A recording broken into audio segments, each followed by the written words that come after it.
How's it going, everybody? Welcome back to another episode of the Arnies. I'm your host today, Matt Johnson, aka the Scarlet Bitch. And I'm Austin Terry, aka the First Revenger. Ooh, you're in good company there, my friend. Keith, aka Hawkeye's lamer cousin who uses a slingshot instead of a bow and arrow, couldn't join us this time as he is very busy, but no worries, he will be back for our main episode this week as well as the WandaVision finale, so we will look forward to catching up on his thoughts. We hope you've all been having a great week, as well as a week full of great content consumption. I watched absolutely nothing this week since my internet was down in the aftermath of the Texas winter storm from last week.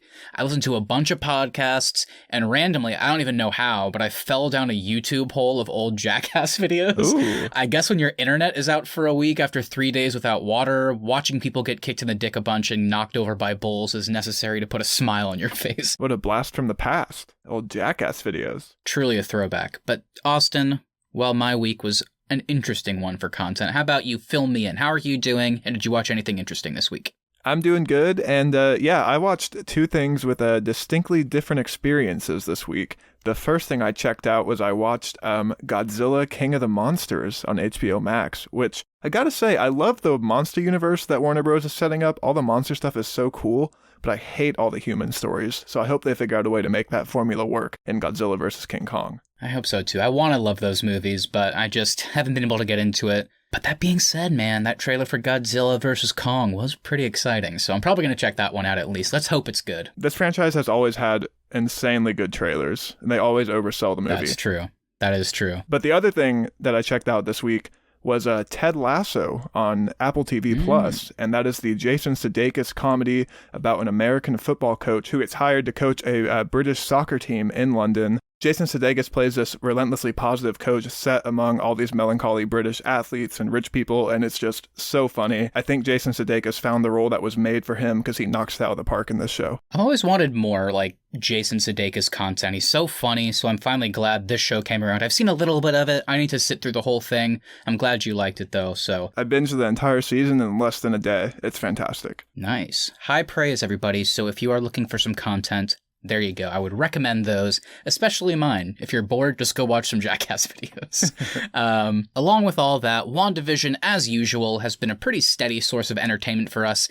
I'm just so glad my internet got resolved, literally this morning, so I could watch this just in time. By the way, this is our third bonus series. We started by covering The Boys and The Mandalorian Season 2, so be sure to check out our reviews of those if you're a fan.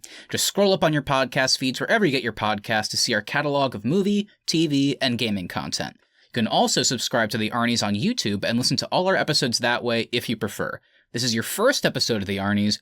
Welcome, welcome, welcome. We are so happy to have you. Our main episodes come out every Tuesday. Last week, we brought back our bracket series and battled to decide what is the best romantic comedy of all time. Austin, how'd you feel about watching all those movies, some classics and some that you were seeing for the first time, and how do you think the episode came out? Yeah, I enjoyed watching this movie. It's way more than I expected to. This is a genre of film that I personally don't have a whole lot of experience in, so it was really fun to see some new ones. There were some really just top-notch movies for me, and then, of course, there were also some duds. But I think that episode came out really great. I think it's really fun, and I think it's one of our more interesting debates that we've had whenever we do those bracket format. Absolutely. It's also fun to prepare for, just kind of doing, dare I say, research and watching whatever we need to watch, what genre, whatever it may be. We've had so much fun with those. We've done movie scores, we've done best Halloween movies, best holiday movies, best sports movies, and now we can add rom-coms to the list. Let us know what you want us to talk about next. As for this coming Tuesday, we are starting our next retrospective and review series. We've done all the Star Wars movies, we did all the Daniel Craig James Bond movies, but now it is time to start the MCU. We will be kicking things off with Phase 1. That means we're starting with the first Iron Man this coming Tuesday. It's going to be really fun to return to these superhero movies we haven't seen in years. Will they still hold up? Will they feel like they fit into the modern MCU? I guess we'll find out. So keep an eye out for when that episode drops. We have some great content out now and some more exciting stuff on the way. Also, keep in mind, we want to hear from you. Send us a message on Instagram @TheArnies or email us, thearniesmedia@gmail.com. Let us know how you're feeling about WandaVision and all this other content we mentioned. And of course, speaking of WandaVision, it's time to return to Westview for the 8th episode of WandaVision. I can't believe I'm saying 8th episode already. It's about that time. We only have one episode left. I can't believe it. I loved the first 5 episodes of this series. Loved them. I did think we lost a little bit of momentum the last couple weeks, But overall, the show has been so fantastic for me. I've loved the balance of fun sitcom plots along with intriguing mystery in the background. The questions of why are we in the sitcom world? Why is Wanda seemingly content with all this? How is Vision back? And what the hell is going on in general came up quite a bit in our conversations. I know, Austin, you in particular were a bit critical of the show in the early episodes, but you certainly really seemed to get on board once the mystery came into play. So after a couple episodes we enjoyed, but weren't super crazy about, does the penultimate episode of the series recover? Are we in a good spot to set up for the finale next week? Was it Agatha all along? Let's break it down. Austin, why don't you give everyone a quick reminder of your thoughts on the season so far and give us your non-spoiler thoughts on episode 8. I think you nailed it with my overall thoughts of this first season. I wasn't a big fan of the premiere, but it did really grow on me in the weeks after. And then the last two episodes, like you said, I have felt like we've lost some momentum coming into this week. However, episode 8, I think, does recover slightly. It does at least now feel like we are kind of speeding full speed into the finale. I think my biggest issue in the recent weeks, though, has been nothing has really surprised me in this show. It has been pretty predictable, at least in episodes like 6 through 8. And I think you can kind of make the same argument that there's no big reveals in episode 8 either. So I really hope they do surprise me in the finale, and I can't wait to see how this season ends. I like that. For me, I don't disagree with all the stuff you're saying. I guess it just worked for me better. Without any spoilers, of course. Episodes 6 and 7, again, like we already set up, they were good. They were really fun. But it's just they were a bit predictable. They felt a bit almost like they were so... Since they bought into this whole sitcom aspect, they felt a bit too like they had to adhere to them. And I think they suffered a little bit in terms of quality and enjoyment. Yeah. But this episode, while definitely predictable in some aspects, and in some, definitely not, at least for me, I thought this episode was just really paced so well. And I gotta say, I found it extremely emotional and very satisfactory when it came to smaller elements, when it came to relationships in the MCU, when it came to actually kind of in a weird way realistically displaying grief with characters like this. I don't know. It really worked for me. I do think they nailed the nostalgia that you can have for the MCU too in this episode, because this movie franchise has now been around for over 10 years. So it dates back pretty far in everybody's lives now. So they do have a really fun return to some pretty iconic moments in the MCU as well. Yeah, I really enjoyed it. But I think with this one, based on the way it's structured, we can't really talk too much about this one without getting to spoilers. So if you have not watched Season 1, Episode 8 of WandaVision, be sure to turn us off just for a little bit, go watch the episode, and then come on back to us and hear everything we have to say about it.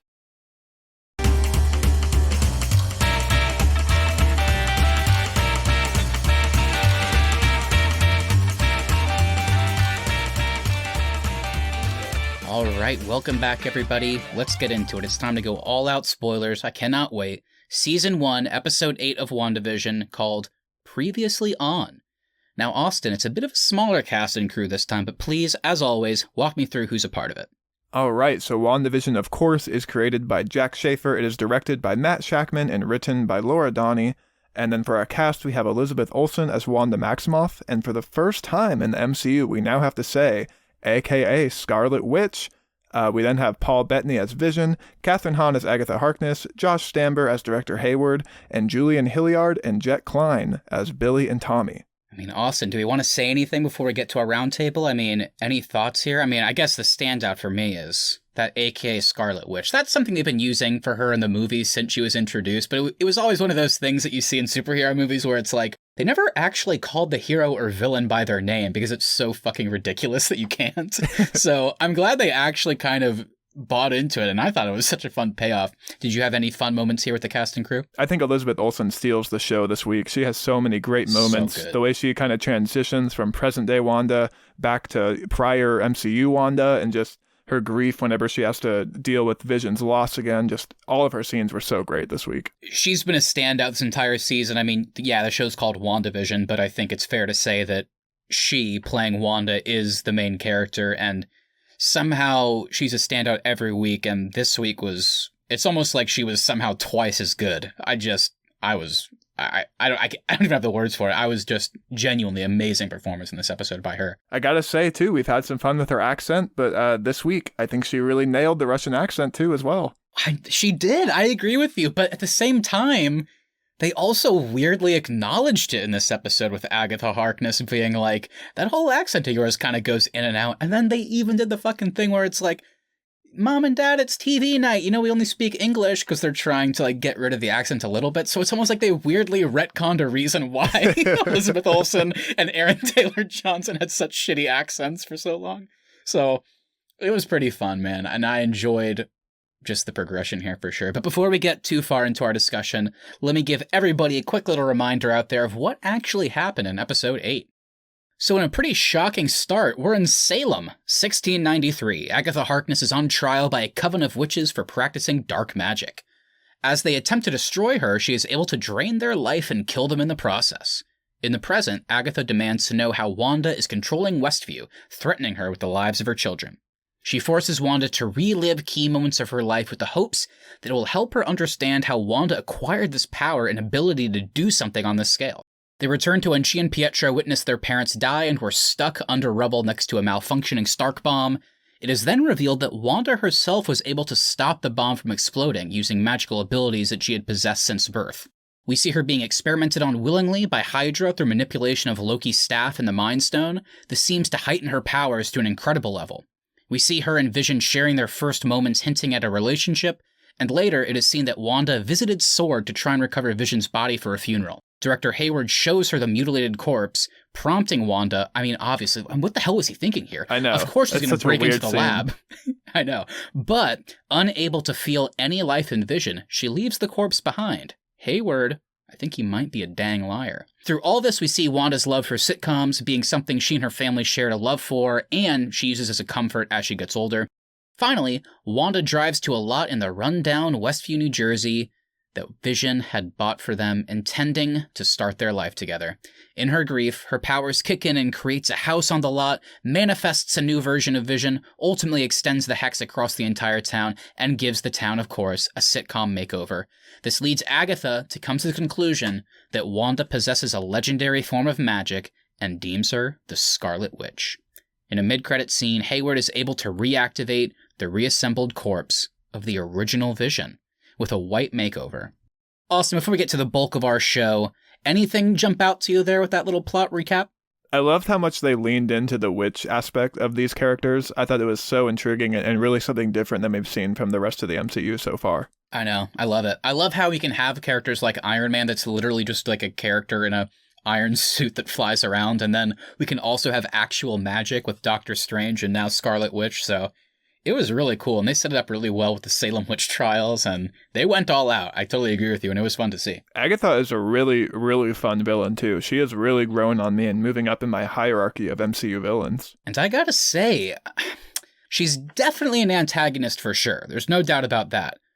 But there are elements that almost make her noble in a weird way. I'm not saying she is, but it's like in her head you can justify her actions. Like at the end, it doesn't seem like she's taking the kids hostage to like, I'm a villain, I'm going to take your kids. It's more like, holy shit, Wanda, we went through this journey together and I saw what you're capable of. You're dangerous. And that's coming from me. And even in the witch trials, she's like begging, she's like, help me learn how to control this, please. So yeah, I think there is some tragic elements to her character as well. Yeah, and I think, of course, in large part, Catherine Hahn just performs the hell out of it. It's a great combination of funny, dramatic, and serious when it needs to be. So it's a really fun character. I do hope they stick the landing. I'm a bit nervous because obviously Agnes was in the entire show, but Agatha was introduced at the very end of last episode, and then she's in this one, so I just hope, even with one episode left, we get enough of her so that we can come away from this show going, wow, what a top-tier villain. So we'll see what happens. I'm really curious. And if we don't get enough of her, I hope they leave room for her to return in future MCU content too, if possible.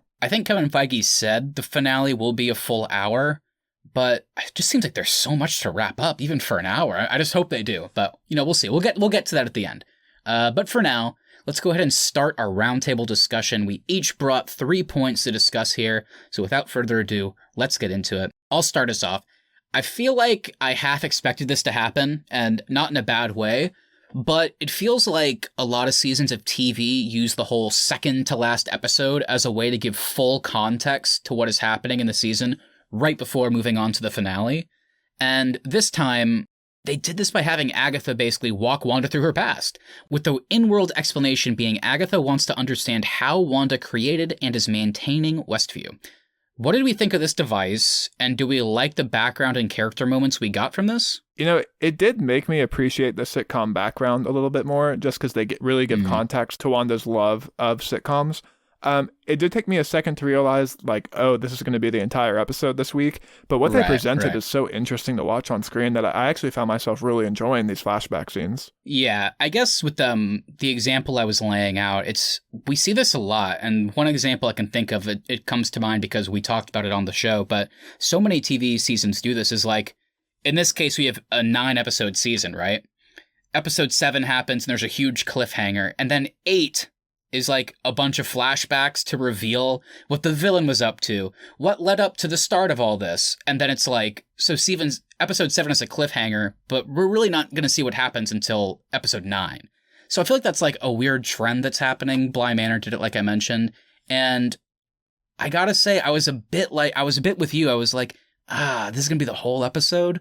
But shout out to the presentation, because I mean, it's one of those things we talk about where it's like, it was a fun idea, but the execution sucked. I mean, this was kind of the best of both worlds. Fun idea, and I thought the execution was even better than the idea. So it was really fun to see, and I totally agree with you. And how do we not see this coming? It feels like, why is this a sitcom? And then the easy answer is, Wanda loves sitcoms, and here's why. Yeah. Nobody ever thought of that. And it's so satisfying, man. Like, literally right before her parents die, pulls out this box of just all these sitcoms that they're referencing, and I did not expect them to actually use that, but it was so emotional and packed a punch and was really cool and gave such great context to the show, like you mentioned. Anything else stand out to you with that? Despite it also being a flashback, I did really enjoy the scene with Director Hayward, because it let us see Wanda's side of things, and it kind of was an interesting way to reveal that Hayward had lied about her stealing Vision's body. As soon as they started this scene, as an audience member, you're like, okay, we know where this is going. This is where she breaks into Sword, steals Vision's bodies, and then goes and starts the Hex. But then what played out on screen was different, because it was like, hey, I left Vision's body there, so Hayward's been lying. So it was a nice way to kind of reveal that device as well. Yeah, I think we've talked about this leading up, but they had kind of a monumental task once they revealed, whenever Vision started reading Norm's mind and like let his true self come out, and we found out how much pain these people were in, and they've like literally been kidnapped and they can't communicate with the outside world at all. They always had a pretty tough task of, Wanda's responsible for that. They're literally telling us that. How are we going to redeem that? I mean, she can be redeemed, but is there going to be any consequences? And somehow this episode really played into the grief. And by the end, while I can't obviously condone her actions when it comes to kind of imprisoning these people, it was like, I kind of get it. At least from her side, I get it. So I like the way you put that, is this episode really, really leans into Wanda's side of things and even gives us extra stuff from the past of the MCU to like reinform that character. So they just knocked out of the park in that aspect. One thing I did want to say though, along those lines, is we've been talking all season. So is there going to be a villain that was kind of responsible for creating Westview or giving Wanda the idea, or how the hell does that work? And they basically revealed here. I mean, Agatha straight up was like, in the last episode, I'm the villain. But she's also in this episode now, Wanda, how'd you do this? This is crazy, man. Like, her motivation is basically just figuring out how this happened. So obviously, in turn, the reveal is Wanda did it by herself. And I wanted to ask you, since we've been wondering about that, did that work for you, the idea of Wanda being kind of solely responsible, or was it not interesting to you? Like, how'd that feel for you? I was really expecting a bigger reveal here than just Wanda created the Hex because she was sad. Like, this is what I meant in the opening when I was like, it was really predictable. This is what we've been saying from the beginning of this show. Oh, Wanda's here because she's sad about Vision. And then the whole season she's been saying, I don't know how I did this. I didn't do this. And then they just reveal Wanda did it. That really didn't work for me, that presentation, because it didn't surprise me, and it was extremely predictable. And I was expecting a bigger reveal of why the Hex is here. And then just the way they presented it all season really made it feel like a letdown for me. I get that. I definitely get it. I was let down in the aspect that you were, that it was very predictable. We've talked, well, maybe the villain kind of gave her the idea or helped her do it. If Agatha's a witch, maybe she somehow gave her power. I don't know what happened, man. After watching this episode, I bought into it so much more. I like the idea of Wanda being this powerful, because if they had revealed, oh, Agatha was responsible, then I guess it would kind of make Wanda's powers seem less cool, or like make her feel like she had less agency, even if her actions weren't noble in all senses. So I did end up coming around, but it was predictable, you're right. And don't get me wrong, I like how powerful they've made Wanda out to be in this show. It's just, I was hoping maybe it was like Agatha manipulated Wanda into using her powers to create the hex or something like that. It's just the way Wanda was doing it all season, where she was like, I didn't do this. Like, I just expected there to be something bigger behind the scenes there. But I do really like that they are leaning into her being the Scarlet Witch. And I guess in witch lore, the Scarlet Witch is this like mythical figure that's like really powerful. So I really enjoyed all that part of the series. I don't want them to like take away Wanda's powers. It's just the reason for the hex existing was disappointing to me. Yeah, and I think the biggest complaint we can do retroactively now with the season is they had the whole element of characters, I guess, when they either enter the hex or when they were engulfed by the hex initially, they lost their memory. And there's this whole weird element of Wanda lost memory too, I guess, but then she always had these moments of actually she does remember. Whenever Geraldine, who used to be Monica, talks about Pietro and Ultron, Wanda immediately is like, what are you doing? What are you talking about? Why'd you say that? But then there are also moments where, like you said, like Pietro, fake Pietro, is asking, how'd this happen? And she's like, I don't remember. I just remember being really sad. So it's almost like they wanted to have Wanda not remember to maybe redeem her a bit easier, but at the same time, she clearly does. So I agree with you. It was a bit weird because it's like she knows what happened, but I guess at the same time, she was just so not in control of her powers that she doesn't. So it's kind of hard to figure out what they were going for with that aspect. That was the only part that didn't really work for me. I'm glad you brought up Pietro there, because I am now so confused about this character.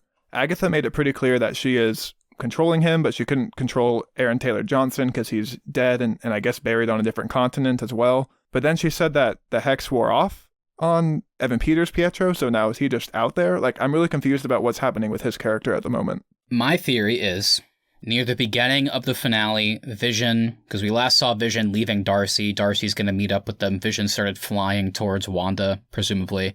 I think near the beginning of the finale, Vision, everybody is going to meet up at one spot. Pietro will be involved, and Vision will do the thing where he puts his, I guess, reads his mind or whatever, and then he's going to snap out of it, Pietro will, and he's going to give us he's going to start, whoa, where's Professor X? Like, what's happening? He's going to directly reference something from Fox. And I think the ultimate reveal is going to be, he is, to your point that you've always been wanting this season, he will be the Fox X-Men. It's just Agatha, for some reason, I guess, to fuck with Wanda, was like, what if I just took someone from a different reality, brought them here, and that was the weird happens? part, because she says she possessed him, which makes it seem like he's always been in this universe, and that's what confused me, because she didn't make a point of being like, I plucked him from another reality, like she literally just goes, I possessed him. So it was just the way she phrased it was weird.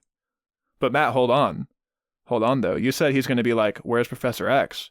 What if he reaches up, grabs Vision's shoulder, and says, get me Reed Richards? That actually would be kind of cool if they somehow bring in the Fantastic Four from the Fox universe. And when I say that, I'm not talking about Miles Teller. That's not what I'm talking about. I just mean if they somehow reveal that that's where they're coming from. Like, the version that ends up in the MCU, maybe they come from the Fox universe. Who the hell knows? But we have to remember, Evan Peters, they never really confirmed it, but his dad in those movies was Michael Fassbender's Magneto, so maybe he'll bring him over to help as well. We can only hope. I hope so, man. I hope so. This Evan Peters thing's better pay off in this show. They better not make me wait for a movie for this to pay off. It better pay off in episode 9. Where does he go from here? Like, where does he show up after this? I mean, we know they're trying to make X-Men movies in the MCU. I mean, is that the next time we see him years from now? Or will he somehow be seeded in other projects? Like, I don't know. I'm so curious. I'm nervous that at the end of WandaVision next week, it's like Scarlet Witch realizes she has the powers and is like, thanks for helping, Pietro. I know you're not my real brother, but I do feel a connection with you. Thanks for helping. And then somehow opens a tear into his reality and he walks back in. I would hate that. That would be the worst example. I hope they don't do that either. But I have no idea how that gets resolved. Before we move on to the next point, I also wanted to throw this out to you. It's one of those things where I get why they did it from a whole progression of plot and that kind of aspect. But whenever they presented Agatha as not being as villainous, at least in the origin of the Hex, I was a little bit like, okay, so if her whole goal was just to find out how Wanda did this, why did this take 8 episodes? Do you know what I mean? Like, why didn't she intervene sooner? Obviously, she gave us hints over the course of the show, like, do you want me to take that from the top, Wanda? Like, we always knew she was a bit, like, she knew more than she was letting on, but were you surprised that the ultimate reveal was, I want to know what happened, and this hasn't happened sooner? Does that make sense? Yeah, no, I actually like that. I like her being really curious about this powerful witch that just showed up out of nowhere. Because she even points out, she's like, the shit you're doing is even beyond my level. And I've been studying this stuff for decades. So I liked all that. And as for why she didn't intervene sooner, I guess I just took her at her word that she was just waiting for Wanda to break. And Wanda took a long time to break. And now she's down in the basement. So that actually worked for me. And I just believed with what they had the character say. Okay. I like that. So we talked about the flashback scenes already, just a little bit in vague terms. We'll save the sword one for a later point because of the bigger implications. But I want to know what stood out to you, Austin. We had the death of the parents scene, which revealed she was born with powers. Does this make her the first mutant? So many things to unpack there. We had the Hydra experimentation scene with the Mind Stone, where it's almost like we see a vision of a future Scarlet Witch. And then we had Wanda and Vision's first sweet moments watching Malcolm in the Middle. What do you want to talk about here? What worked for you with these flashbacks? Were these emotional for you? Do you feel like they were just kind of going through the motions? What worked, what didn't? Every single aspect of these flashbacks worked for me. I thought they were so great, so well presented, so emotional, so nostalgic as well, just for these older MCU movies.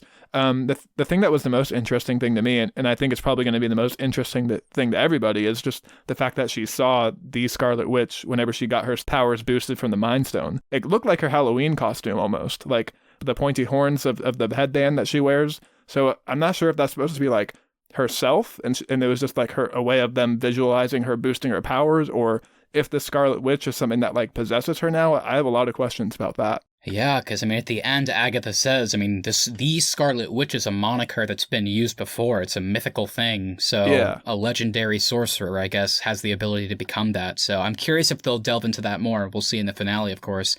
Another huge thing we should talk about a little bit, at least, was it was a retcon, but it was kind of a cool one that made sense. I mean, in Age of Ultron, the whole idea is they couldn't use the word mutant at the time. So Scarlet Witch and Quicksilver were the enhanced. They were experimented on and given these powers. Whereas here, they have the whole Stark bomb malfunctioning, and turns out it wasn't malfunctioning. Wanda was able to stop it with her limited powers at the time. The Mind Stone only enhanced them, for lack of a better term. So what'd you think of that? Did that work for you, that she's been a witch all along and was born with powers? I really liked Agatha's lines here, how Wanda was like, it was just dysfunctional at the time and we didn't know it. And then Agatha was like, no, that's a probability spell that you cast there. And so I like that that Agatha realizes that she was born with powers, but Wanda still didn't even realize it. So cool, man. I feel like with the show, we keep talking about the implications, and it's just such an exciting thing. I mean, if she was born with powers, that makes her different from any other Avenger we've seen. They're not born with powers. So is she the first mutant? And by creating this hex that engulfs people and other people come in, are they like walking into her cellular biology in a weird way? I mean, with Monica Rambeau, they basically said that. I mean, she now has powers. So it almost feels like it leans into the whole aspect of Wanda actually was a mutant and she's creating them now. So it's just so, how does this pay off in the future? I don't know, but I know I'm excited to see either way. I know they better just be like shooting out an answer every 5 minutes next week, because we have so many questions and there's only one episode left. The post credit for the finale is Herb walking down the street with his memory back, and he's like, everybody else got powers, but I didn't. And then he goes to a bar, someone punches him, and he defends himself, and schnick, schnick, I'm Wolverine.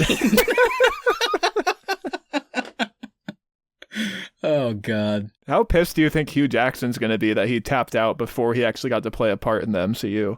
I feel bad. He was always so open about how badly he wanted to be the MCU, and then whenever they finally bought Fox, he was like, dude, I'm like 50, I'm tired, I've done it 17 times, it's just, I can't do it anymore.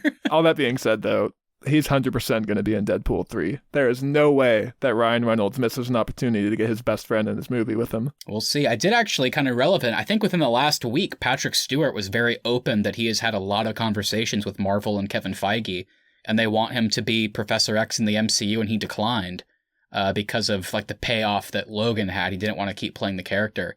But again, could just be lying as well. So I guess we'll see what their plan is for the MCU and those characters that already exist. So we'll see what happens. Put me down right here. Hugh Jackson will be in Deadpool 3. I'm counting on it. I'm going to put money that Hugh Jackman will be in Deadpool 3. Did I fuck up another actor name?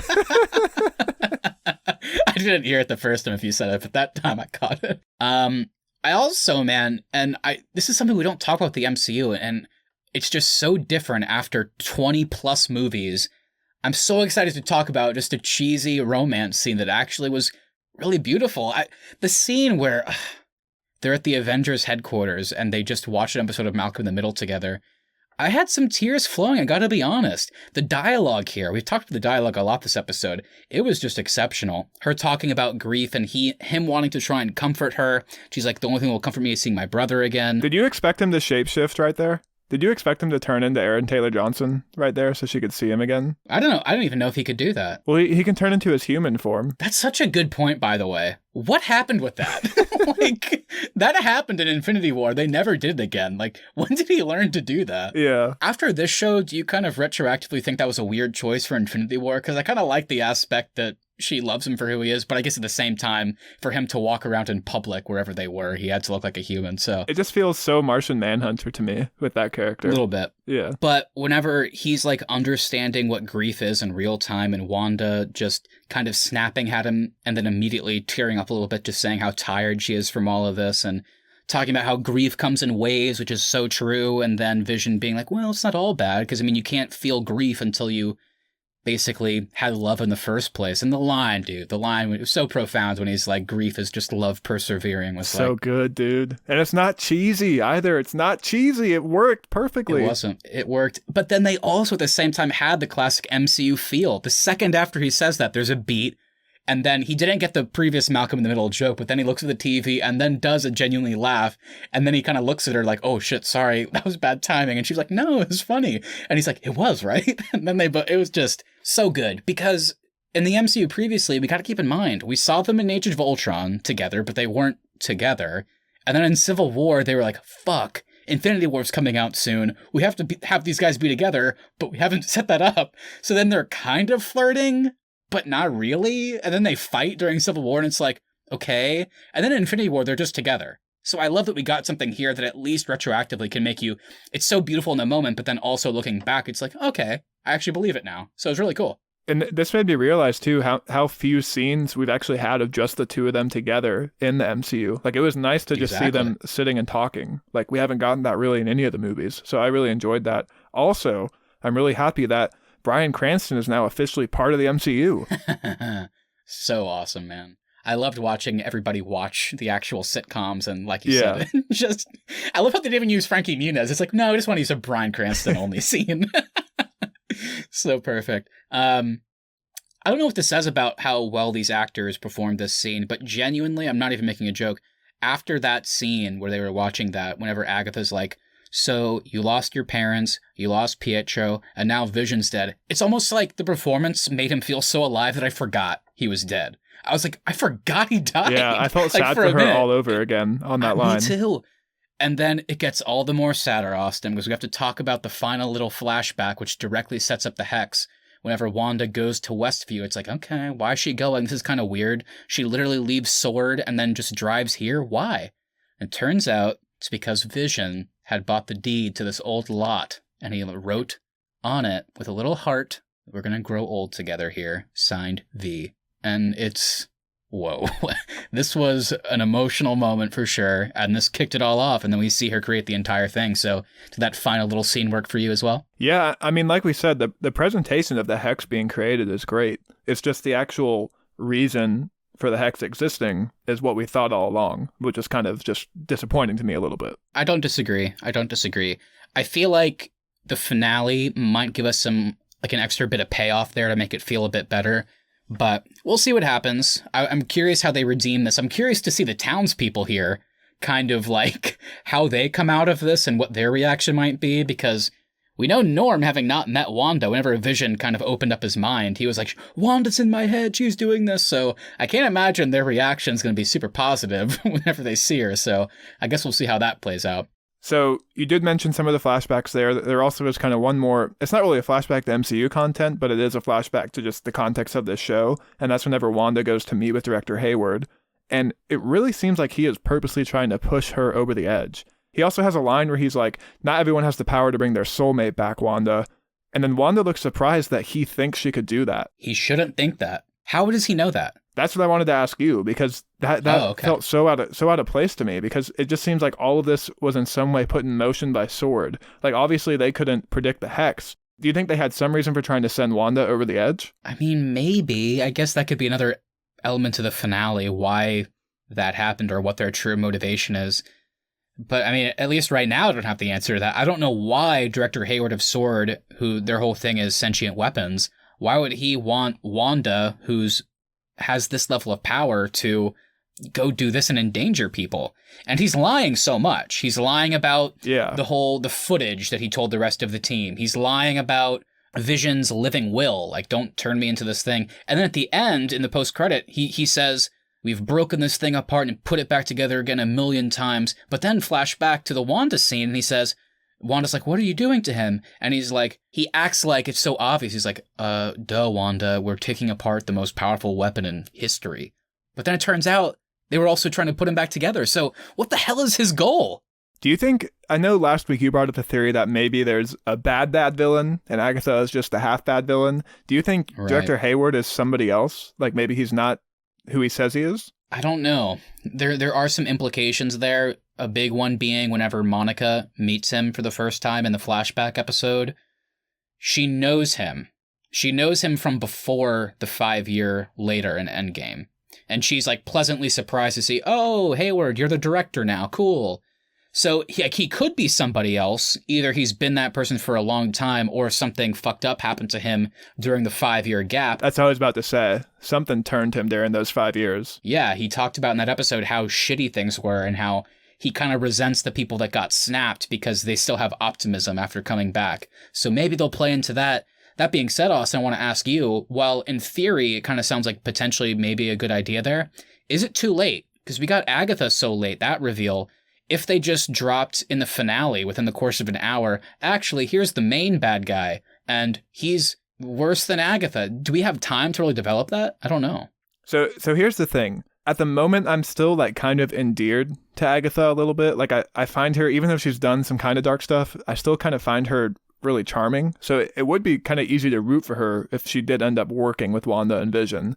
But they're either going to have to make Agatha do something really bad in the opening of episode 9 to like make her feel like a bad villain, or they're going to have to immediately like set up that, hey, here's what Hayward's up to, and then the three of them are going to have to realize that they need to work together to stop him. Yeah, obviously taking her kids is fucked up, but again, like we mentioned at the top, there was that really cool element of Agatha learning all this stuff about Wanda in this episode and then immediately being like, I'm a messed up person. I'm pretty damn powerful, but having seen what you're capable of, I'm terrified of you. You're dangerous, Wanda. That's chaos magic, she says, and I'm not going to let it stand. Like, that's kind of the idea, which is like, okay, well, I guess at least in her head, she thinks she's doing the right thing. So yeah, maybe there's a way to endear her a little bit, but then at the same time, how big is their team going to be? It's going to be Wanda, the kids, Agatha, Vision, Darcy, Monica Rambeau, and Quicksilver, I guess? I imagine Vision will do the whole mind-reading thing, and then Quicksilver like, okay, I'll help. So it's just going to be all of them versus Bad Vision and Director Hayward. Well, and his like army of sword agents, that because they're gearing up for an assault. So he has a pretty sizable force. It's true. It's true. Then again, Wanda like single-handedly took on Thanos, so it's not like she really needs a team against all these people. I guess we still don't fully know what Hayward is trying to do. I guess we know what he tried to do with the original Vision, but now that he's put it together, I guess he wants to send them into the Hex and what? Kill Wanda? Is that the goal? Is it to bring out the other Vision? We still don't really know what the whole... And that's what I'm so curious. Why was he so eager to push Wanda over the edge? Like, he was purposely trying to get to her in that scene. So or he just has terrible bedside manner. Like, I guess maybe they don't train their sword senior officials on how to have good bedside manner. But either way, he was doing something on purpose in that scene. I just really want to know what he has against Wanda. Because earlier in the season, his motivations were, she stole Vision and we need him back. And that kind of made sense. But the fact that he's lying about it, it seems like he's purposely targeting Wanda, and I just really want to know why. I have no clue. And why does he have to reanimate the other Vision in order to help with that? So lots of elements to that character, which I guess in a positive sense, I did not really think there was going to be much meat on the bones when it came to Hater when they introduced him. I thought he was just going to be the you and I even talked about it. He's just going to be the classic douchebag character that we see in all these movies. And I guess maybe it still could be that, but I'm hoping that there's at least going to be a bit more. I mean, they've certainly impressed me with both Josh Chambers' performance and how they've kind of advanced that character since. Not that I'm rooting for him, but at least there's some interest there. I still think with that character though, less is more. Like I think we're kind of come around on him a little bit more because we haven't seen too much of him lately. The scenes that he has had have been really good, but I don't want him to occupy a whole lot of screen time on this show. I agree. So the big post-credit thing in this episode is that real Vision, has now been turned back on by the Sword agents, and it made me wonder, is there a way at the end of the show that Vision is back full-time in the MCU? I guess my thought process there is, he originally was powered by the Mind Stone. We learned in this episode that Wanda's powers were boosted by the Mind Stone, and they're now using Wanda's powers to power Sword Vision. So it's still the same energy source. So I was just thinking maybe there is a way that Vision is now back in the MCU after this season ends. To go your point an extra mile there, there's not only the Sword Vision is being powered by Wanda, but the Hex Vision was totally created by her. And did she create another Mind Stone? Like, I don't know. So yeah, there's lots of craziness involved there. To answer your first question, is Vision coming back? I've always been somebody that doesn't really want dead characters to come back. At least, sure, give me a fun flashback. Give me a cool, 3 seasons later, have them show up in a dream sequence. I'm always down for that. That's always fun. But having him come back fully to life, it might cheapen his death in Infinity War, which was so good. But the caveat here is the show came out after that. And it's almost like I feel like they've earned it in a weird way. And the concept of Vision dying a maximum of twice next episode with the Hex Vision and Sword Vision, it's just going to be comical. This guy has already died more than once. So what? The big sad thing at the end of the season is he dies again? That's what I thought in episode 1 of this season. But now that we're here, it's like maybe one of them does. But I just feel like they've now set it up where it feels like Vision's going to come back in some way. What do you think? I'm kind of torn like you are, because on the one hand, I love Paul Bettany as Vision so much, and if there's a way to have him back in the MCU, like I kind of want that. But then on the other hand, I don't want all these dead characters back. I just think it's going to make everything feel so cheap. I want there to actually be villains that can have lasting impacts on the MCU. And if a lot of these heroes stay dead, that is Thanos' impact on the MCU. I don't want them to undo. They spent the entirety of the MCU setting up Thanos. I don't want them to then just immediately undo everything that he did in the 2 movies that he was fully active in. So I don't know, man. I can't imagine that there's a scenario where Wanda has a chance to have real Vision back and then she kills him. So I don't know what they're going to do with the Sword Vision. My question was, is there a way they can meld them together? You have to imagine the Sword Vision, while he looks like Wanda's Vision, there's no way he's going to be the same. He's going to have to be different somehow. I mean, he's going to be like a villain that they fight. I'm sure there's going to be a Sword versus Hex Vision battle next week. And it's going to shock Wanda. Yeah. My question is there a way that this husk, this evil Vision, so to speak, maybe Wanda sees him and obviously feels the connection, but is like, you're not Vision. You're not the person I fell in love with. And then Hex Vision is that person since she created him. Is there a way Hex Vision can possess the evil Vision, which will give him a body that can exist outside of the Hex? I feel like if they're going to bring Vision back, that's probably what they do in some form. It's they two become one, I guess, is what I would imagine. Yeah, I definitely could see that happening. I still don't know what I want. I guess it's just going to depend on the presentation for next week. Do you think there's any way they set up rules for this Vision being back? Maybe they have to keep some version of the Hex and he has to go back in there and recharge or something. I'm just wondering if there's going to be a way for him to be back in the MCU, but it's going to come with some caveats to the character. They spent a lot of time setting up this lot that Vision bought, right? For them to grow old together and presumably raise a family. Is it possible that the big kind of finale, Wanda's I'm not killing Vision again, they save everybody and all that good stuff, but at the same time, Monica probably finally gets through to Wanda, I know how much you've lost. I've lost people too.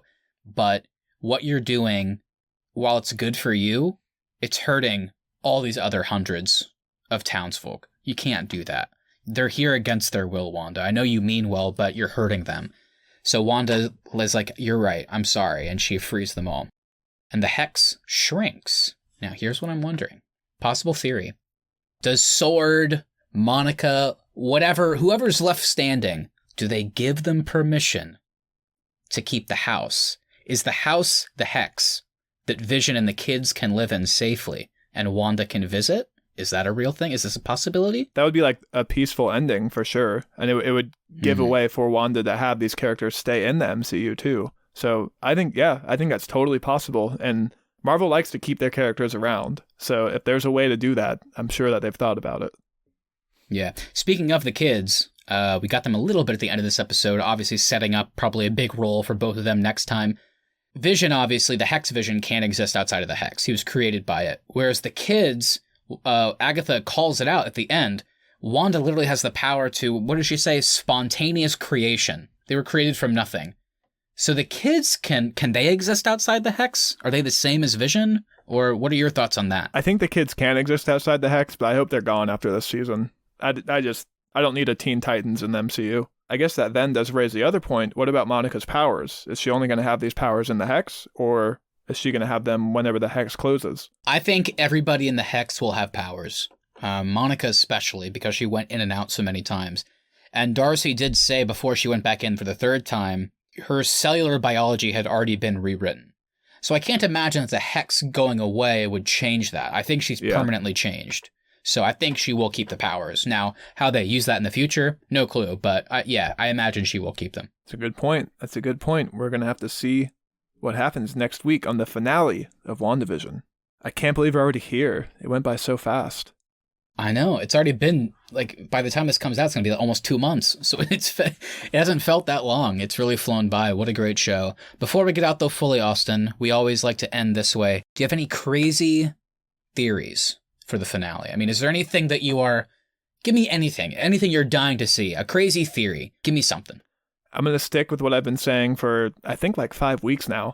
I think Doctor Strange will make an appearance in the finale, and maybe it's a post-credit scene like they've been doing now, but in some way, I think Doctor Strange will be in the finale, and it will directly tie into the Doctor Strange movie. I like that. I'll challenge it a little bit. Do you think it's possible he has a sizable role in the finale? Or, like you said, is it only going to be a post-credit scene setting up? I think they just have too much to tie up in order to introduce another new character, especially somebody of the Doctor Strange caliber. But I could definitely see there being a post-credit scene to tie into the Doctor Strange movie. My crazy theory is Quicksilver, like I mentioned, will somehow... the hold over him will be released, probably by Vision. And he'll be like, oh my god, where's Professor X? Where's Magneto? Where is everybody? Where are all my friends? And then they talk about it, maybe at the end. This might be a little epilogue to the show, to the episode, I should say. Wanda's like, I don't fully understand how these powers work, but here, I think I can put you back by doing this. And then maybe she inadvertently does the opposite. And maybe she accidentally, instead of sending Pietro back to the Fox universe, maybe she pulls over some of her favorite characters instead. Maybe instead of throwing him back, she accidentally pulls in James McAvoy, Michael Fassbender. Does anybody like anybody else? I don't think so. I think those are the only two. So it's just them. I don't think it would be as on the nose as her trying to send them back and accidentally pulling them in. But I think something that could happen is whenever she shuts the Hex, it causes such a rift that it tears a hole in the reality. Ooh, and then the X-Men characters get brought in. That's a good call. We haven't really talked about that because, Doctor Strange 2 is the next movie she's going to be in. And that comes out in, I think, less than a year at this point. Where's the multiverse? Because Far From Home, it was Mysterio's I'm from the multiverse, and then he was lying. So it's between now, the finale of WandaVision, Spider-Man in December, which is apparently multiverse, and then Doctor Strange right after that. When are they going to introduce it? So you might be right. They might have to do it in the finale. Maybe they don't dwell on it. Maybe you're right. The Hex closes and it accidentally creates this rift. And then there you go. Cut to the post-credit scene. Doctor Strange is I just found out about this rift in the multiverse that was caused by that. And then maybe he goes to talk to Wanda, and that's the post-credit. I like this, Austin. I think you might be nailing it. That sounds right to me. I know we got to get out of here, but that Mysterio scene, I'm so glad he was lying. Whenever they were just saying, here's the multiverse, in that movie, I was this is so fucking stupid. I'm so glad it was a lie. There's got to be a better way to do this. Oh my gosh. Speaking of Spider-Man, Austin, what's the over-under? Tobey Maguire, Andrew Garfield, will they cameo next week on WandaVision? On WandaVision, no, but I 100% believe they're in the movie. Tom Holland, you can see him in interviews. He's learning. He's like, no, they're not in it. It's like, yes, they are. He's so bad. He's still so bad at keeping secrets. I like that Tom Holland, I gotta say. He's a young guy. It seems like he shouldn't be that good at what he does, but he is good in everything. So, shout out. I know this is a WandaVision, but this is also a PSA, guys. Let's go support Tom Holland. All right, everybody. Well, I think that will do it for us today. Thank you so much for listening. If you enjoyed this episode and if you've been enjoying this series, please make sure you hit that subscribe button so you never miss any of our upcoming content. Also, if you wouldn't mind sharing us with a friend, that really is the best way to help us continue to grow this show. And if you wouldn't mind, please leave us some reviews. Even if you don't want to write anything, a starred review on Apple Podcasts really does help. At the Arnies is our social, and the Arnies.media is the website. We'll be back on Tuesday for the start of our next series in review. Like Matt mentioned, we've done Star Wars, we've done Bond, and now it's officially time to lean fully into Marvel. We will be launching the MCU Phase 1 with Iron Man. Hell yeah, can't wait. It's been too long since I saw it. I hope it holds up. Along with that, everybody, like we mentioned at the top, rom-com bracket, we broke it down. There's 12 movies in this bracket, guys. Which one will win? You'll have to wait and see. It was a great episode. Austin and I, shout out, we haven't talked about this in a little bit, we have a monthly series that you can find in your podcast feed, Co-op Couch. This is our episode that we do once a month, which I just repeated myself. I said monthly series, so yeah, it's once a month, Matt, you fucking idiot. Hey, is it once a month? Fuck. Yeah, it's once a month. And, yeah. So this is where it's just our episode that we do that is only gaming content. You know, we talk about movies and TV a lot. We wanted to have just a nice place we'd come to just to talk about games fully for an hour. And this month, Austin, we talked about what are the best levels in video game history. We had a blast breaking that down. We also talked about some video game news for the month, so go check that out. You'll have a good time. And of course, it goes without saying, we'll be back next week. And I gotta say, Austin, I'm a little bit sad. I've loved WandaVision. Sure, there's been a couple downs, but nothing too bad. But we only have one episode left. We will be back, everybody, for the finale of WandaVision next week. And of course, by default, the finale of the Wanda's Talking the Vision, we kind of dropped that name right after episode 1, but this still is the Wanda's Talking the Vision. Yes, everybody. Yes, come on back to the Wanda's Talking the Vision. That was our whole setup. We completely forgot. Thank God Austin was here to remind us. And of course, this is usually Keith's segment, but he's not here. So please message us on Instagram at the Arnies. Send us your thoughts on WandaVision. Send us some of your favorite levels in gaming. Send us your favorite romantic comedies. We want to hear from you. Send us a message at the Arnies. Or alternatively, if you'd rather do email, you can go ahead and email us as well. That's thearniesmedia@gmail.com. We want to hear from you. All right, everybody, that will do it. We'll see you next time. Ba ba ba ba ba ba ba ba ba ba ba ba.